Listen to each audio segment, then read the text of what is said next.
Howdy folks, Greyhawk4x4 coming at you again, your resident vintage gamer. Today's video, let's talk about a couple different things. Let's talk about our... I have to laugh. I'm not going to be able to get through this story of what happened at our first edition D&D, D&D, Advanced Dungeons & Dragons, table back here on Friday. We're going to talk about that. We'll talk a little bit about this, because I'm not like most of these people. I haven't read through this thing completely, but I've skimmed through it. The main reason I haven't read through it is I might end up being a player and going through that. I don't know how much of it I want to spoil for myself. Like I said, I flipped through it, got the general flavor of it, the idea. We'll talk a little bit about that. And maybe a couple other things. So, let's start with our game back here. So when we left off, and if you want to get caught up, you got to go back and watch the other videos.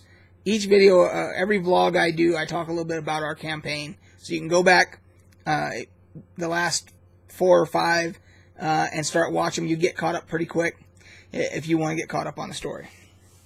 So where we left off, we're in that same damn cavern complex. We've killed the ogres. We have then gone back to investigate further because an ochre jelly had come through a crevasse in the wall that we figured we could fit through. So we decided, we're going to do that. And then we had to fight some demons that had inhabited the place, and we're looking for some crystals, which we did have, which we had gotten off the ogres, I believe. And we did not give them to them. Instead, we killed them. So now we go back. No, I take it back. We haven't gone back. We were still there. Because at the end of the last session, we had just defeated the demons and everything. And we were in the cavern. We're beat to hell. And we decide that we could either go back to town and rest. We could rest in the cave. We could go further into the cave, which might be a more secure area to rest in. So we chose that. So we went deeper into the cave, and where the ochre jelly had come through. But beforehand, we thought we'd heard some voices coming from that side over there, and we get through into there, and we find a dwarf in there who says that he has been prospecting and couldn't find anything or whatever. And we even asked him, we said, well, are you looking for crystals? And he said, oh yeah, those are, those can be worth something, or whatever. And he was very dismissive and seemed to be wanting to get out of there in a hurry. But he was very polite. He was very cordial and everything, but he was very matter-of-factly about, hey, I'm a prospector, I didn't find anything, I'm out of here, I'll see you, and off he goes. Now, at this point, it's important for you to know that we had a new player at the table, and when I say new player, I mean, he's played D&D only once before, and for a very small session. Like, I don't even know if he did, like, a full session. He had very, very limited exposure to the game. So he definitely had never played first edition before. We're guessing he probably played 4th or 5th edition, something like that, because he doesn't remember. But we know definitely it wasn't first edition. So we were teaching him a lot as we went along, and he decided to play a ranger. Now, kind of on the spur of the moment, this new player decides, he figures out his backstory, while we're going. He decides, because we met this this dwarf, that part of his backstory is going to be he hates dwarves. And the reason is that dwarves killed like his sister or his wife, I can't even remember now, either a family member of his, and attacked him, and he survived, but as a result, he hates dwarves, and he wants to kill this dwarf. And we talk him out. We're like, no, he hasn't done anything to us. I mean, that's just murder. You know, I'm a cleric. I'm a lawful neutral, but I'm a cleric of Alcurian, and he's not. No, we're not going to do that. You know, so we stop him, and he says, so that's his backstory. He's coming up with it as he goes. He just says, yeah, I hate the dwarves, and as a matter of fact, as a result, I'm an alcoholic, and so he decides that he's in his pack. That when he bought all of his stuff, he bought a bunch of booze to bring with him, and he's drinking. So he's getting shit-faced. You know, his character's getting shit-faced while we're doing all this. And he hates the dwarf, so he's ranting about the dwarf and everything.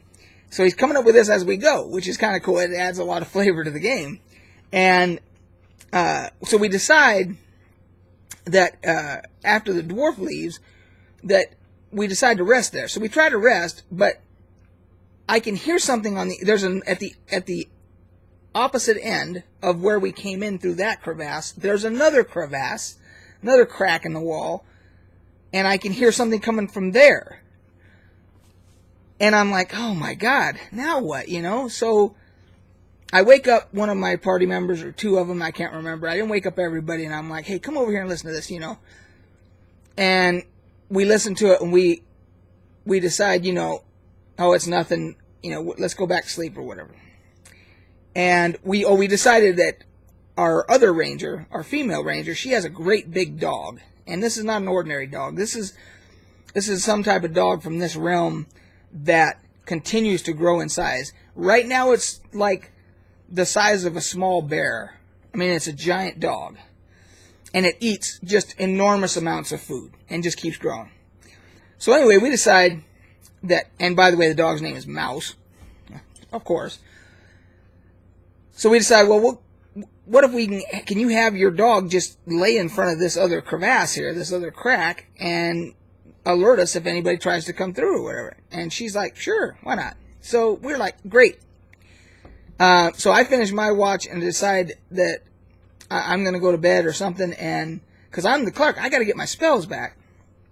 But at some point, the dog starts making some noise or something, and we end up, all of us get up, because now we know something's there, and we decide, let's go in and investigate. Now, mind you, I don't have any spells. I'm tapped out. We go in, and we find the gnome. And the reason I can say the gnome, you'll know why in a minute. So we find this gnome in here, and he's kind of like this, just like you would expect. He's kind of this crazy, eccentric mage, gnome mage type character with a laboratory and all this. And he starts rambling to us about all these different things that are going on, and that he wants to build this cage, and he wants us to help him, and all this stuff going on.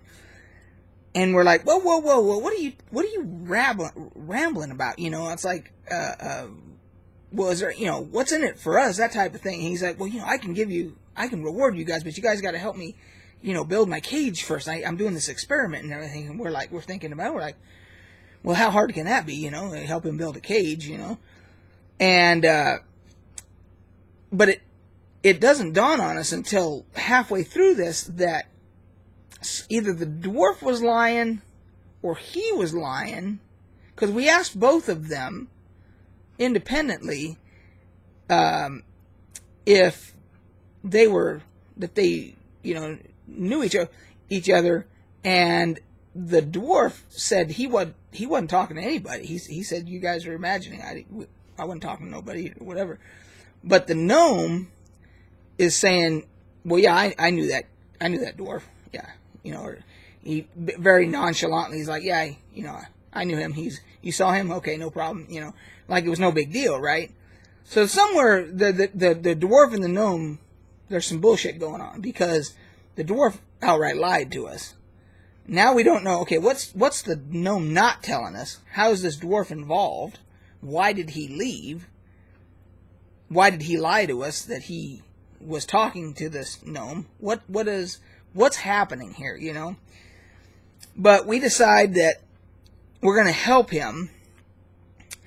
But I say, well, first I gotta rest, because part of helping him involves us at the exit of the cave. So the entrance where we came in initially, way back, and killed the ogres and everything, that's one entrance. But there's an entrance from his cave out the other direction. But at that entrance, there's a bunch of cyclops. Like 5 of them. Guarding that entrance. And he's like, I gotta get my cage. We gotta go out and build it out there, but we gotta get out. We gotta kill them first. He's telling us we gotta kill these cyclops. And then help him carry this cage out there and everything. So it's getting a little bit more, you know, involved and everything. And we decide, all right, we're gonna try to help you. So I say, I gotta go get my spell. I gotta rest. So we convince him to say, you know, if you want our help, you got to let me rest, because I can't heal anybody if somebody gets hurt if I don't have any spells. So I get to rest. After I rest, get my spells back, everybody's energized, we decide to help him. We go up to where these cyclops are, and all of us hold back except for our assassin friend. Now our assassin, Cal, he decides he's going to sneak up and try and assassinate one of them. Hopefully. And he does. Now, he has not been able to do that to this point. Every time he's ever tried that before, it has failed. Of course, he's low level, so, you know, there's a high chance of failure. But this time, he succeeds. Wham! One shot, backstab, this thing falls over dead. Now, of course, all the other Cyclops are probably thinking, what just happened to Fred? You know, or whatever. And our drunken ranger, our newest member, our drunken ranger, decides, he's playing his character, because his character's shit-faced drunk, I'm going to run in and charge them. So he does that. He runs straight into the fray, and he gets 3 Cyclops on him. That leaves one that does not close on him. One's dead now. One that doesn't close on him, but he's surrounded by 3.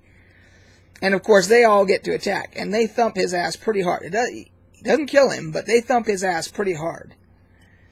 So the rest of us decide, okay, now it's all in. We got to go in. So we rush into the 3 that are on the ranger. I instantly throw a heal. Max heal, by the way. 8 hit points of healing. And, because that's the kind of healer I am, you know.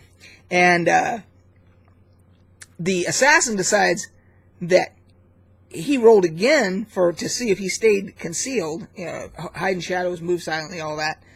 And apparently he did, because he moved to the other one that was separate from this group of 3, and he successfully assassinates that one. Now he's killed 2 of them successfully. Good rolls, right? So now and with the help of this little crazy ass gnome, because he's color spraying the shit out of these Cyclops, we get the other 3 down. So we successfully kill all 3 of these. Now, that should have tipped us off, because of what this little gnome was doing, casting these spells and everything, how powerful he was. But we're new characters, you know, we're playing our characters, and in our characters' experience, they haven't encountered stuff like this yet, so they don't have anything to gauge it by. So they're dead. He's like, okay, now let's go get the cage. Let's carry it up here. So these big sections and everything. We carry this thing up there, and we get out of the cave, and there's like a shrine type of a deal, and he begins to like tell us to put this thing together. We put it together the way he tells us to. And then there's these like blue electric like runes that appear on the cage now that it's all constructed and all this, and he does some other things to it. He has a stone he puts in there, and he does all this crazy shit. And then he tells us what he's doing is he wants to try and he tells us he is going to capture the sun. That's what he tells us with all 100% certainty. I'm going to capture the sun. It's going to be glorious, and then I will have everything I want, and then you can have anything you want. You know, all these, you know, it's crazy fucking shit. And so, at this point, my character, Clevite, the priest, is 100% convinced he is going to blow himself to smithereens. And if we don't get the hell out of the way, the rest of us with it. So he backs way the hell up. Everybody else decides, yeah, he's probably crazy and he's going to just blow himself to smithereens. We all back up and everything. He has a dog too. At this point, he decides he takes his dog up to that shrine with the cages and everything, and he sacrifices his dog over the shrine or whatever, and continues his ritual or whatever. And we're all watching it like, this guy's completely batshit crazy. He's going to kill himself. And luckily we're far enough away. Hopefully he doesn't kill us too, you know. And continues with his thing. And it starts getting dark. Like as if there's an eclipse. Now our drunken ranger at this point is saying, hey guys, are we going to do anything about this? My character, my cleric, is still at this point like, he can't capture the freaking sun. What kind of crazy shit is this? He can't. He's going to blow himself up, right? Keeps getting darker. We start seeing shooting stars and fucking meteors and stuff are coming out and blowing up, hitting the forest and stuff. And at that point is when my cleric said, he might be capturing the goddamn sun. And I realized, I can't allow this. And so my character goes charging at him to stop him. Now, I think our other ranger, the female, she had tried to shoot him at this point.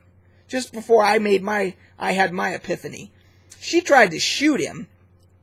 And it just bounced off of him. Because he became encased in this like glow of stuff. And it just boinked off, doink, doink, you know, off of him. And then I had my epiphany like, goddamn, he's really doing it. He's like, this crazy bastard's capturing the sun. I gotta stop him. And I go racing after him. For Alcerian. Kadoink. You know, nothing. I can't attack him. Nothing. Oh, and then he froze us. He decided, you know, oh, you get nothing. Yeah, you're frozen. Oh, you get nothing. You tried to attack me. You get nothing. Yeah, and we're frozen. So, our assassin friend decides he's the one carrying these crystals that everybody seems to want. He decides, because at one point when we were looking into these crystals, we found out that they are purported to capture energy or capture power or something, magical energy. That's it. So he decides, I'm going to pull one of these crystals out and I'm going to throw it at this glowing orb that's now in this cage, which we're thinking, okay, is this the sun? What the hell's happening here? And he does that, and it stops this crystal, and it expands in size like 150 times. It's a little crystal about like that, but it expands to like this. Turns completely dark, and then falls to the ground.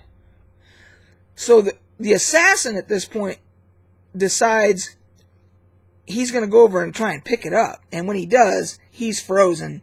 And then he is seeing, kind of like Frodo when he put the ring on, he's like transported to an alternate universe almost, like where he can see shit, you know. And he starts seeing this like other being, like some type of godly figure racing towards this whole event that's happening. This golden figure and everything. And he's thinking, oh, maybe this is Alcerian or somebody coming to save the day or whatever. And long story short, we end up all being able to see that. And at first, my cleric, his initial reaction is, oh, that's Alcerian. He's coming to save us. And then he's like, nope, that's not Alcerian. And then he was thinking, okay, maybe it's Chasm, the evil god, the evil deity. And then he realized, nope, that's not him either. Somehow he just knows that it's neither of them. So now it's like, okay, who in the hell is this?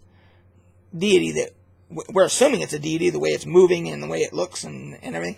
And this deity goes over to the gnome, the crazy gnome, and says, "What you have belongs to me." And he grabs the gnome by the throat, by the head or something, and just disintegrates him, with crushing him in his fist. And just, that's it. The gnome is in smithereens. I was right all along. Just not how I thought it was going to happen. And then, I don't remember the whole conversation, but the deity has a conversation with the assassin who's touching the crystal or something like that about, this didn't go the way I thought it was going to go, and he tells him some other warnings or something like that. And then poof, he's gone. Everything's back to normal. Like, the sun's shining, birds are singing, everything's fine, gnome bits everywhere, and like the cage is still there and everything, and the implements of his ceremony are all there. Gnomes all smithereens, and everything's. That's how our session went. And then we decided to go back to town. We figured out a way to safely grab this crystal that is now this big and dark energy inside of it. We figured out a way to carry it without touching it. Take it back to the city, to the Mages Guild, to see if they can do something with it. And they can feel its presence when we get there. They know it's in one of our backpacks. And they tell us, stop where you are, take your pack off, drop it right there, and get the hell out of here. And they're like telling us, we gotta deal with this, but you guys gotta drop it right now and get away from it, And of course the assassin's thinking, wait a second, they're trying to steal my shit, like, this must be worth something. They're trying to just steal it from me. That's what they're trying to, this is a scam. They're gonna steal my thingy, and they're gonna sell it for a lot of gold, and I'm getting nothing. That's what the assassin's thinking, And the rest of us are like, okay, see ya, drop that thing right there, I'll be at the tavern, The rest of us are like, get the hell out of there. We're listening to the mages, but the assassin's like, no, you're trying to take my thingy, And he eventually does, though. And they evacuate us, and everybody's a certain distance away and all that, while they deal with how they're going to deal with this thing or whatever. And that's pretty much how the whole session went. So, never in my D&D career of 40 plus years now have I had an evil mage or evil whatever, illusionist, which he obviously was an illusionist, but in game we don't know that. So we don't know if that whole thing was an illusion, like out of character. I still don't know if that was all an illusion with the capturing the sun thing. I have no idea. The gnome is really dead, though. That gnome is dead. He's in bits and pieces. So that part's not an illusion, but I don't know how much of that was an illusion, because he was casting color spray, and this was all out of character. I'm thinking out of character, but my character has no way of knowing this.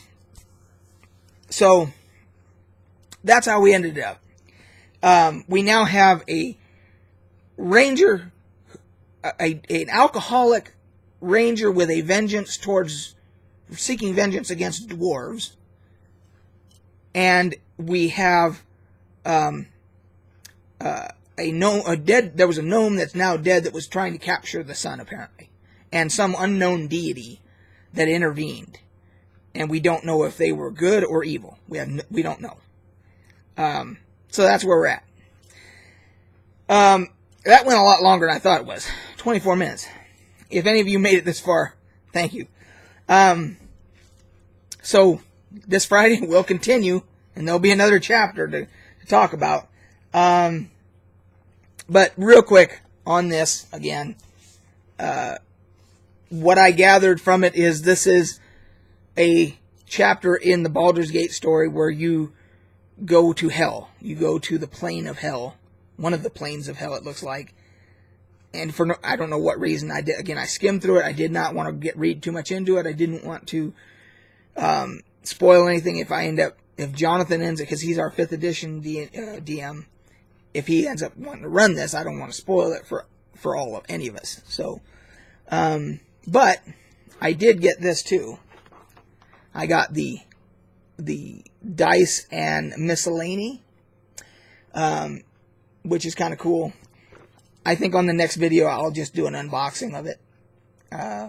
You guys have probably already seen it. People have probably already done unboxing of whatever. But I'll do that because this is already a 25-minute video. On the next video, I'll do an unboxing of that, and we'll go through it and all that. But anyway, and last but not least, if you have stuck it out this far, you'll enjoy this because thankfully one of my viewers, one of my subscribers, Dragon Spheres, told me today that there is a big sale on GOG.com for the Divinity series, a publisher, that whole publisher catalog. So big savings up to 90% there for like the next 6 days or something like that. So if you've made it this far and you didn't know that, you can now go to GOG and save a shit ton of money on some of those games, thanks to Dragon Spheres. So that's it, guys. Till next time, we will catch you on the flip side.